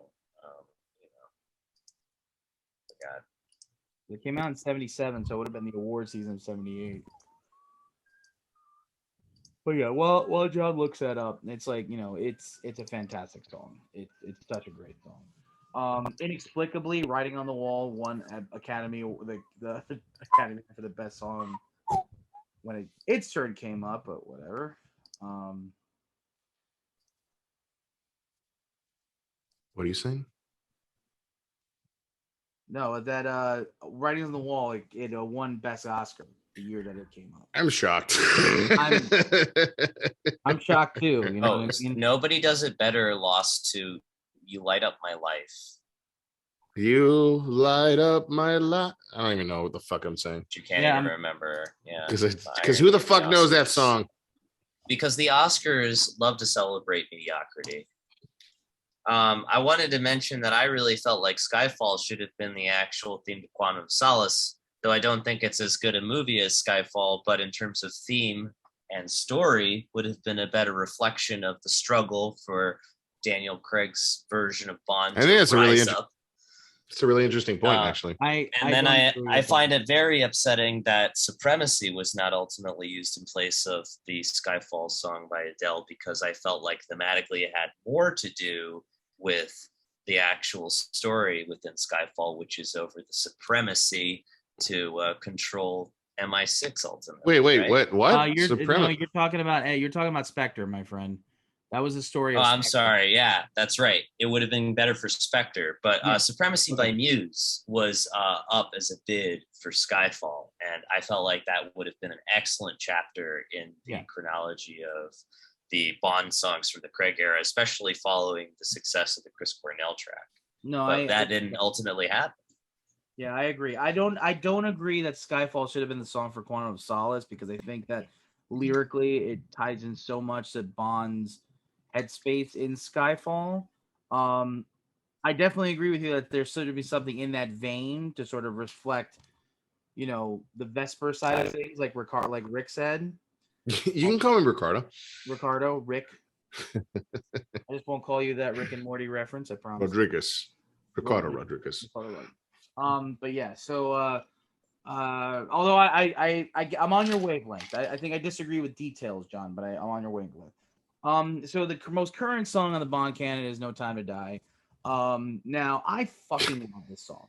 What a bizarre day and age! Like, yeah, this fucking song has won a Grammy. It won a Grammy, but no one has seen the fucking movie. So listen, by the time it releases, the I'll be dead. In February. The song was released in like February of 2020. Yeah, something like that, right? And by the time it's finally on screens, it'll be October 2021. It'll have almost been 2 goddamn years by the time before it. Like, that's how long it's been in the public sphere before the movie even comes out. Right. Yeah, I love the song. I know you guys feel differently. Well, I'm gonna be fair. I haven't listened to it a lot. I listened to it once, and I do feel it's in the wheelhouse of the fuck is the Sam Smith one again already? I forget. Writings on the Wall. Writings on the Wall. This reminds me of a Portishead track. Where it's just like, we're very sad and quiet, and I'm just like, oh my god, like real game changer compared to the Chris Cornell, explosive, energetic tracks. Bam, we're done with that right after the first movie. With now we're important. We're important, John. We're winning Oscars. That's exactly what it is. What? That's exactly what it is. No, Tony, I respect that. I respect your review, but it's like, you have some courage, and I really hope the movie proves me wrong. Well, I mean, that's what I was going to point out. I mean, we have it in conjunction with the movie. Look, but as a song, I think that there's an element to it that, like, all the problems that I had with the Sam Smith song are corrected in No Time to Die. Like, I feel like No Time to Die is the song that Writing on the Wall was trying to be and failed at. I think it is a much better song than that song. It is. I think Billie Eilish is a great vocal choice for that song. I think that she does something really, really cool with it, and I think that there is an element of mystery and sexiness to it that was missing from Writing on the Wall, which feels a little bit sterile. I think that I'm interested to see how it fits with the movie. All these we have the benefit of being able to pair these with these movies. Like, oh, it didn't work with this movie, maybe it did, whatever. So we're really only judging it as a song. I think it's great. I think it's successful. I think it's another worthy entry to the Bond pantheon. I don't think there's anything, I guess, for lack of a word, we're cowardly about it. I just think that they were trying that this is the milieu that they're going in. I mean, these things have like an era. They have a. I don't know. I haven't seen the movie, Tony, and I respect what you're saying, but it at this juncture, without having, like I said, without having seen the movie, I feel like why could this not have been an operatic, big final operatic kind of song for Craig's final story, his version of Bond, not this like. Well, can I just add to what you're saying? Do it. Take over, bro. Yeah. I'm falling asleep like Billie Eilish. It comes back to, and I'm listening to the Billie Eilish song right now as we're talking on my headphones. So you know what I'm saying? I'll say that I noticed certainly the tonal trend, the milieu, as Tony is referring to it, following Another Way to Die, becomes increasingly macabre. With the storytelling theme running from Skyfall to Writings on the Wall to No Time to Die, it is like a very slowly dying light with these songs where the energy is. These are requiems. They're requiems. And you know what? That's okay. That's the direction of the storyline right now with Bond. It's the decision they decided to go, the direction they wanted to go in. It's a very strong decision, but like, where it jumped off from with the start of this chapter of the franchise, if you wanted to do a line graph from You Know My Name to No Time to Die, I'd say the energy just kind of just declines, like from here down all the way to No Time to Die, and that's the direction they wanted to go in. That's the decision that the producers made. Again, if they had included Supremacy within the continuation of the themes instead of Skyfall, I think we would have gotten way more explosive and energetic tracks. You mean instead of the Sam Smith Spectre. song? Instead of Skyfall, I don't think it was up as No, a not bid not for not Spectre. Skyfall, not Skyfall. Spectre song.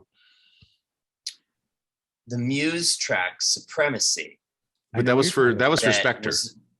Was that for Spectre? I thought it was That's for what you. Skyfall. No, that's what, because you mentioned the plot line of how MI6 was being taken over, and that's Spectre's storyline, not Skyfall. I thought it would have been a better suited track for Spectre, but I believe it was a bid at the time for Skyfall, but was rejected in favor of the Adele track.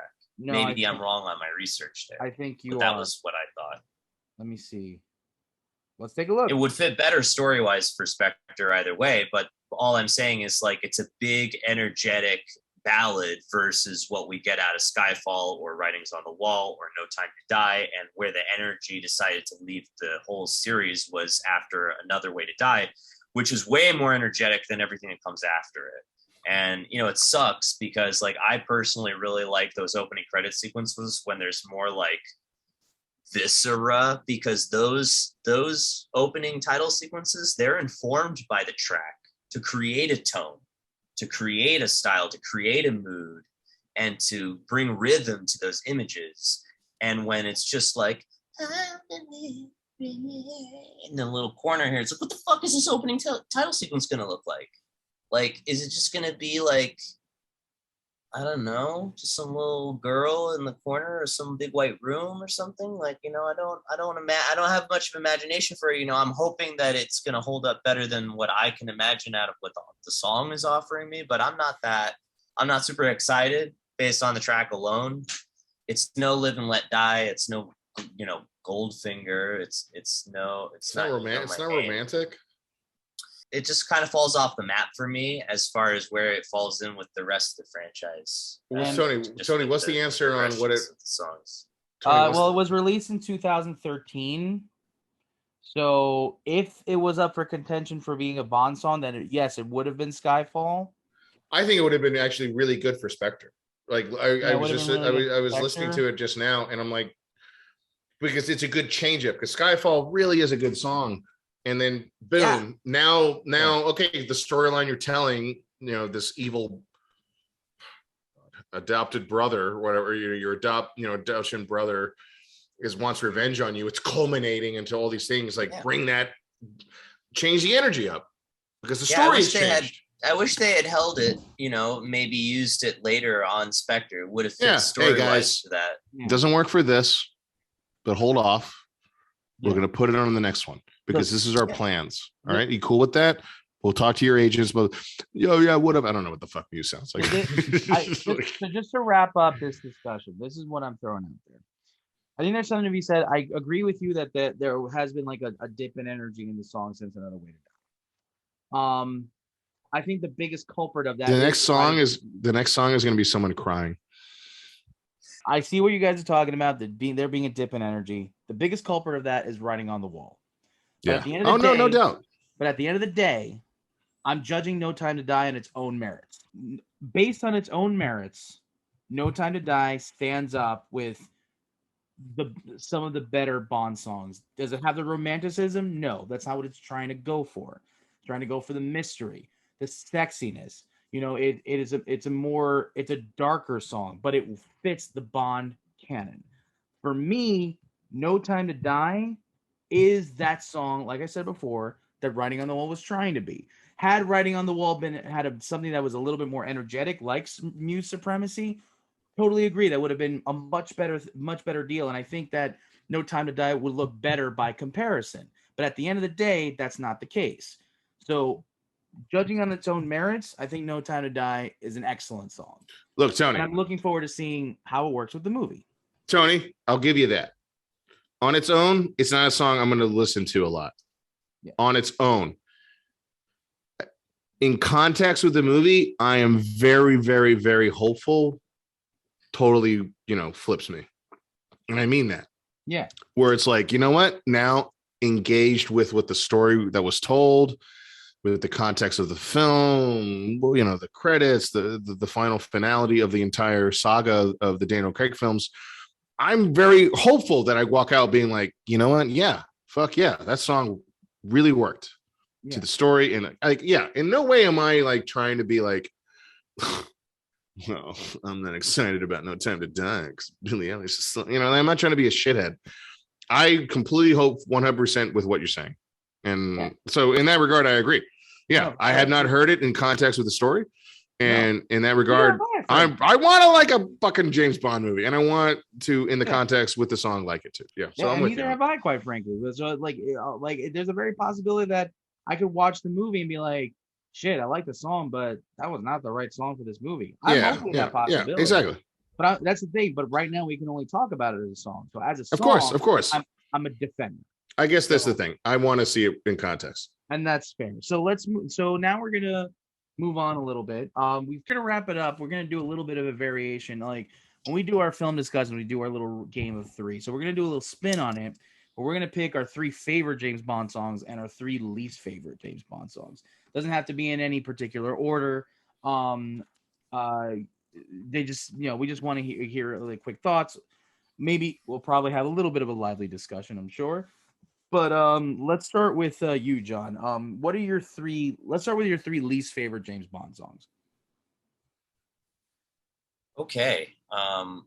Well, my 3 least favorite. Sorry. What? Just like, okay. Yeah, I mean, there's a lot of them. There's a lot of songs. A lot of songs.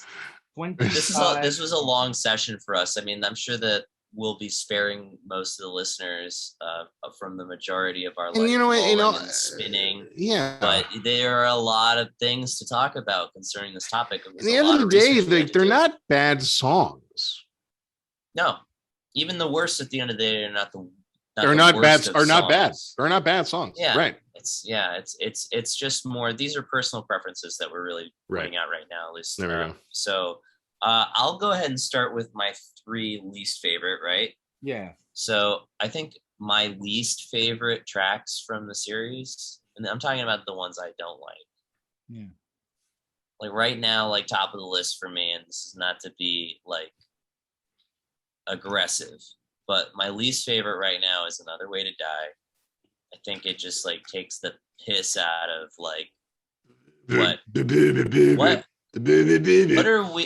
What are we getting into? What genre is this? You know, I start asking myself, that's not how we do music. You know, I start asking myself all these questions about the track and less to do with how it plays into the movie, how it sets a tone. Because what story are you telling me? What story are you telling me? That movie, the song just doesn't do it. Yeah.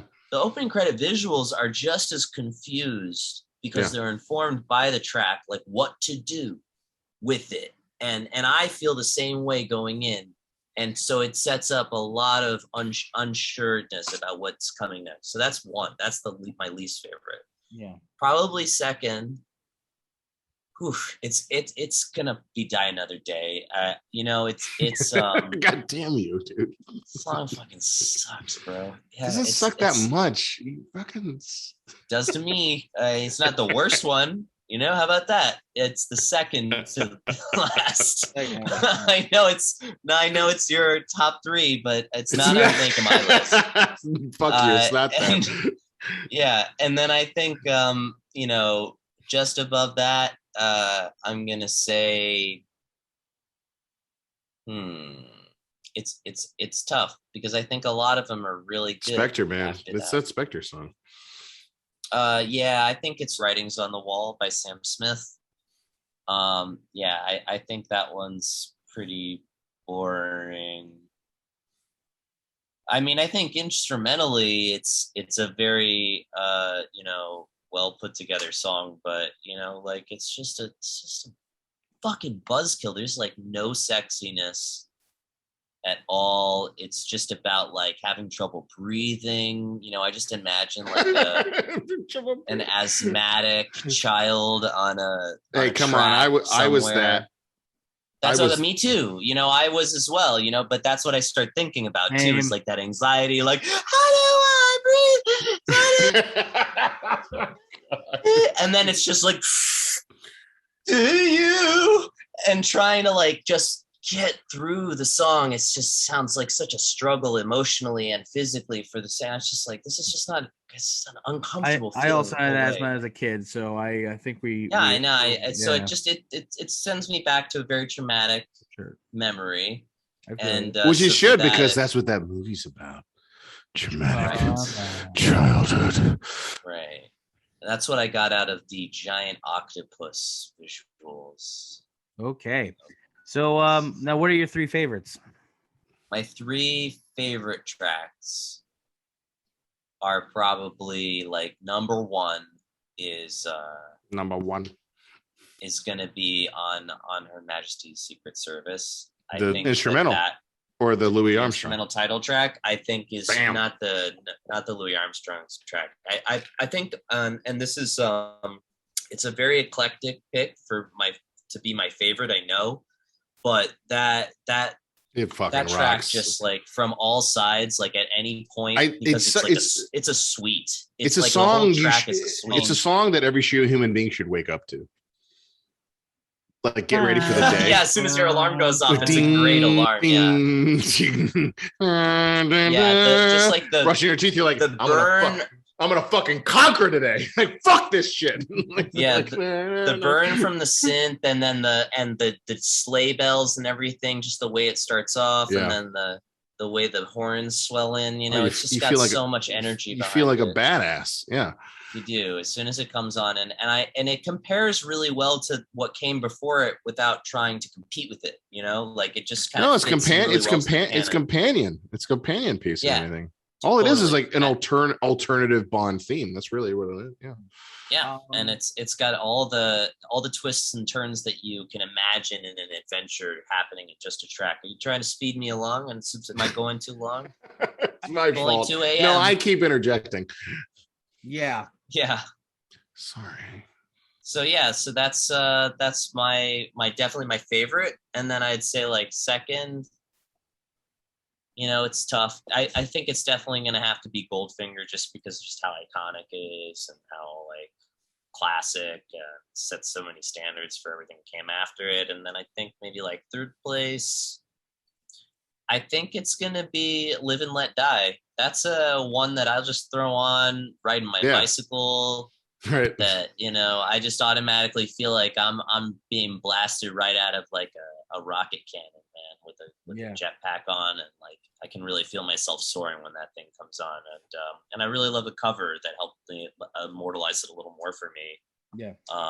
By Guns N' Roses, so that just has a place in my heart.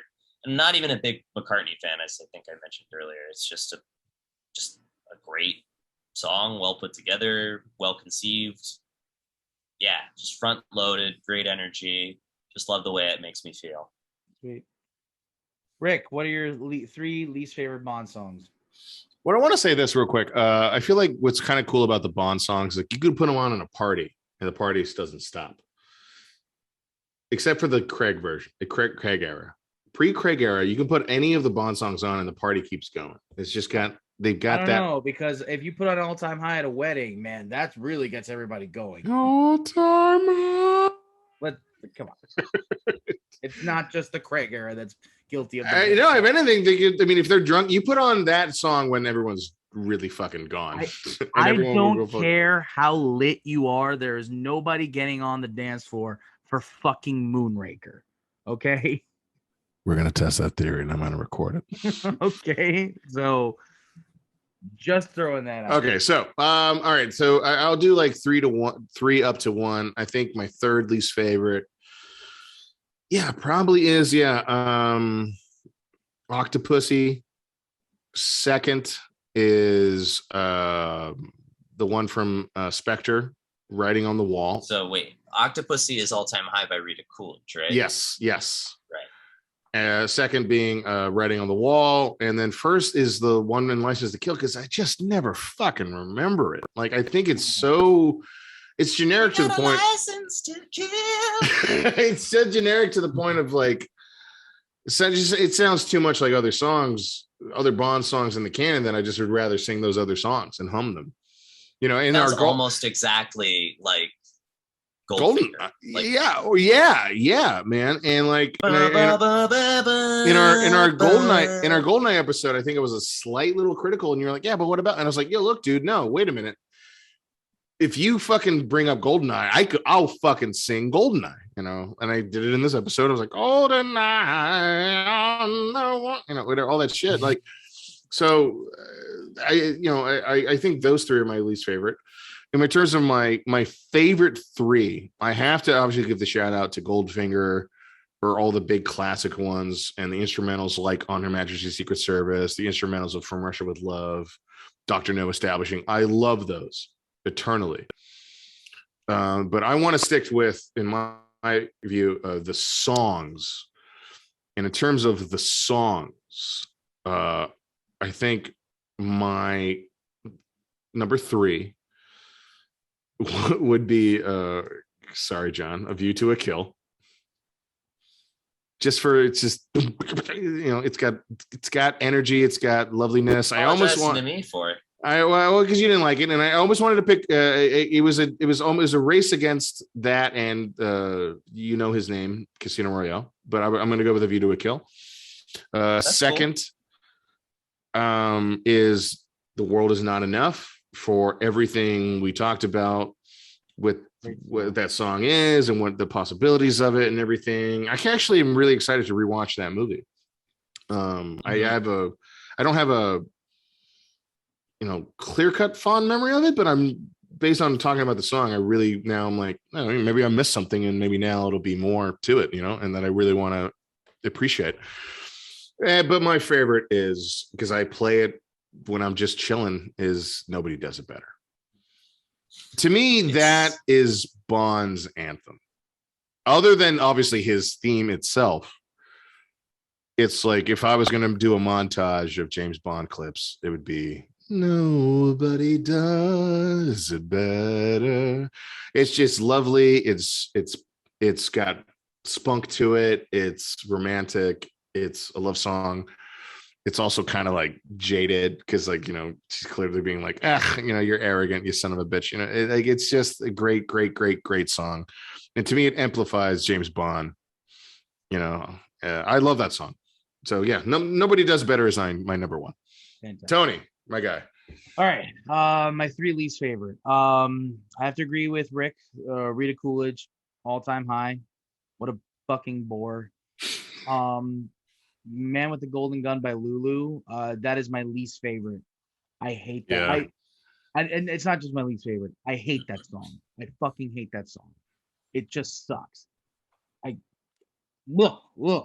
stand it. It's got energy, but it's like it doesn't have you can feel the desperation of it. I don't know. It's weird. It's a weird song. It doesn't fit for the first real dud of the whole series. Yeah, that's exactly right. That's exactly right, John. First real dud. I would agree with that. I also don't care for this is your number one? Objectively speaking, I also don't like the Writing on the Wall song, but I would also want to throw out there. Pick one. Pick it. Pick it.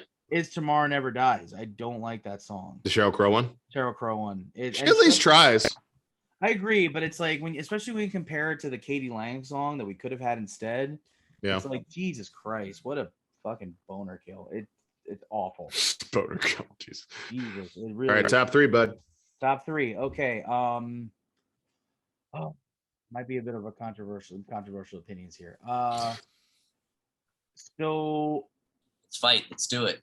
Let's do it. I think my third favorite Bond song of all time is Goldfinger. Classic. Actually, I'm glad you're picking that. Oh, never mind. Or not. I think I have to switch it actually for Diamonds Are Forever. I think Diamonds edges it out just a bit. Goldfinger is the more influential one. Goldfinger is the big one. Diamonds Are Forever I'm a sucker for that slow intro, the build up. Love that song. Love that song. That's probably my favorite of the three Shirley Bassey songs. Really? Diamonds. Diamonds. God damn, son. Goddamn. It's a great song. And listen, I get it. No shade. Oh, on we'll Goldfinger. get to the movie. There is nothing wrong with Goldfinger. I have no issues with it. It's a great fucking But song. it's almost so iconic that it's like it doesn't need to be on a list. It's the song, you know? Like, so that's okay. Like it's almost like it goes without saying that it's one of your Exactly. It's like These are purely personal preference. Yeah, for that's sure. what I'm saying. It's like, look, I don't listen to Goldeneye on my phone. But if Goldeneye comes on, I'm like, Right. or Goldfinger, excuse me. If Goldfinger comes on, I'm like, well, yeah, Goldfinger. Like, it's iconic as shit, you know? Yeah, I get out my walking cane and start. It's like happy spinning it. birthday, A, B, C, D, Goldfinger. Like it's this What's it iconic like when you sing Happy Birthday? what I'm saying is as iconic as any of those things. It's like kids probably are born and it's like, hey, what songs do you know? They're like Goldfinger. And it's like, oh yeah, of course. You know? It's like Goldfinger. Yeah, but I think Diamonds Are Forever is my number 3. My number 2 is You Know His Name. You Know My Name. Bam. I'm glad you said that. I love that song. Just to represent it, yeah. Just to represent. And I think my favorite is Skyfall. Bam. I think All that's right, cool. my absolute favorite. It's not just a great Bond song. I feel like it's my Bond song. You know, I that's a great way to put it, Tony. I would say that about Nobody Does It Better. Yeah. It's the song that, like, you know, I mean, listen, I grew up with the 90s. I mean, there's a little bit of that. I have a little bit of that feeling towards The World's Not Enough, because that was the song that I remember. Hey, it's the James Bond song. Let's check it out. And it's like, ooh, it's the one that I heard it before the movie even came out. And it's like, this is really cool. And I have a feeling, I have that feeling where it's like, oh, this is the one that I discovered. But I had this immediate connection with Skyfall. Like, the moment I heard that opening note, I fell in love. I was putty. I think I was like, I remember listening to it for the first time. Like, I was backstage, I was stage crew for a show, and I'm backstage, and I hear that, I see that the Skyfall song is hit. Like, all right, I'm downloading this right now. And I sit in a chair and I'm listening to it, and I just go, like, I just melt into my chair. That's my favorite James Bond song of all time. Took me a while to admit it to myself, because, like, I was trying to be like, no, it's just the most current one. It's the one that you're most infatuated with. Give it some time. But it's like it's been 10 years. It's gonna be 10 years next year. I'm still just as obsessed with the song now as I was 9 years ago. So yeah, it's my favorite James. It's my favorite James Bond song. So that's my pick. So leave your top 3 and your worst on the comments below. No, you know what? But actually, Rick, that's great. Actually, no. Yeah, no, I'm being serious. No, yeah, we want to hear what your picks. What are some of your honorable mentions? Because I know I definitely have some, like GoldenEye, for example, Tina Turner. I think would be on all good. Just, you know, I mean, we could have been here, guys, endlessly with top 20, you know, because the fucking series, you know, we could have rated the whole songs, but why waste time? We already indulge ourselves too much. Exactly. So, guys, this was an excellent discussion. Thank you guys so much. You know, and cool. When's my paycheck coming? Your paycheck is coming never o'clock. There's no time to get paid in diamonds. Yeah. Diamonds. No time to get paid. Diamonds. So yeah, this was a great discussion, and folks, You Know His Name, a 007 podcast, will return in 2 weeks with a discussion of License to Kill, which is Timothy Dalton's second Bond film, and our companion episode of the summer of 1989, which was a hell of a year for film fans, was the year that License to Kill came out, and was, when you look at the landscape, there's a reason that the Bond series was a little bit of jeopardy that year. And it took 6 more years for the Bond series to come back with a whole new James Bond. And we're going to take a look at that year in detail. I think it's a very important year if you're a cinephile. It's definitely an important year if you're a Bond fan. And we're going to be joined by a special guest, Mr. Tom Lorenzo from the Year Missing Out podcast that he does with Mike Natale and Kyle Lampard, which is great. Their podcast is an exploration of the National Film Registry. It's wonderful. You guys should check it out wherever podcasts are available to hear. He's also a good friend of ours, and I think it's going to be a lively discussion. I think it's gonna be great. So, John, Rick, thank you guys for joining me. And every time, dude, love it. Love it. And just remember, folks, please stay safe out there. Can I say it? Go for it. Nobody does it better. Good night, everybody.